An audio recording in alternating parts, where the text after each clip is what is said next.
So let's say what you want to do is you want your users to fill up a checklist of some sort. So if you want to go ahead and do that, you can go ahead on to add element and then go to widget. And over here, you can see that checklist is an option right here under form elements under widget. So if I were to go ahead and click right here, now you can go ahead and say something like checklist for picnic items. Let's say, for example, right here. So I'm just going to go around and say blanket right here.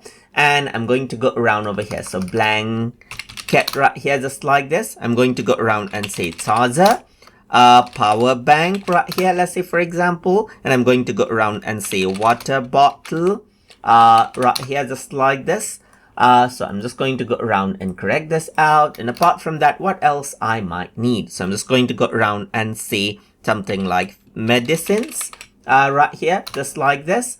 And then I'm going to say first, or instead of medicines, I'm simply going to say first aid kit right here, just like this. And I'm going to say sunglasses right here, just like this, and so forth. So let's say these are the checklist that I have. I can go ahead and arrange it out. So you can see that immediately you got a checklist, and you can hide the unchecked items as well if you want to. So that means this will hide the unchecked items from the submission email, or you can go ahead and simply enable it right here. You can add an others field as well, just like this, so that users can type in type in their own items as well. So I can simply go ahead and type in more right here, just like this as well. And I can go ahead and add in a custom CSS if I want to right here to change the design as I like as well. So this is what I have. So let's just go ahead and update, and under properties, you can see that you can change around the alignment of this. As you can see right here, you can change the label right here, enable and disable the label right here. In my case, we do want the label. So I'm just going to go around and say, let's say, for example, camping checklist right here, just like this. So let's say I'm going to go around over here and add in camping items right here, checklist. So let's just go ahead and change that out right here.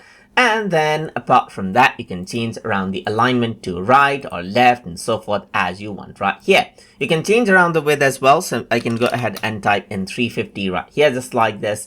And I can go ahead and make it required, mandatory as well.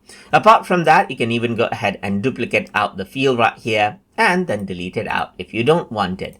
Go to the properties and go to advanced, and here you can see that the widget name is checklist. So you can go ahead and change it out to camping list as well as you want. So whatever you get as a submission, you'll get this.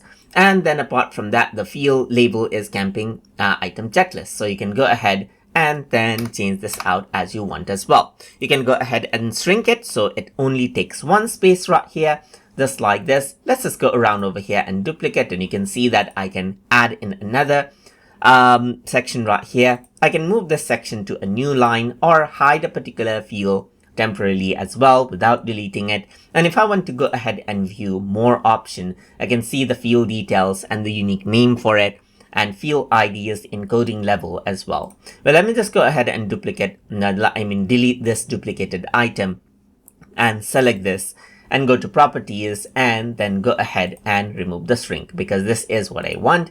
And then I'm going to go ahead onto the label, and I'm going to align it to the left right here because this is what I want. So if I were to go ahead and preview out the form now right here, this is what I have. I can go ahead and check off the contents right here, and even go ahead and add in, let's say, for example, something else right here. That is the others right here, just like this. And that is what you have, and you can go ahead and submit it. So that is how you can go ahead and utilize the checklist widget inside of Jotform. So I hope you guys learned something as always. And as always, please like, comment, share, and subscribe.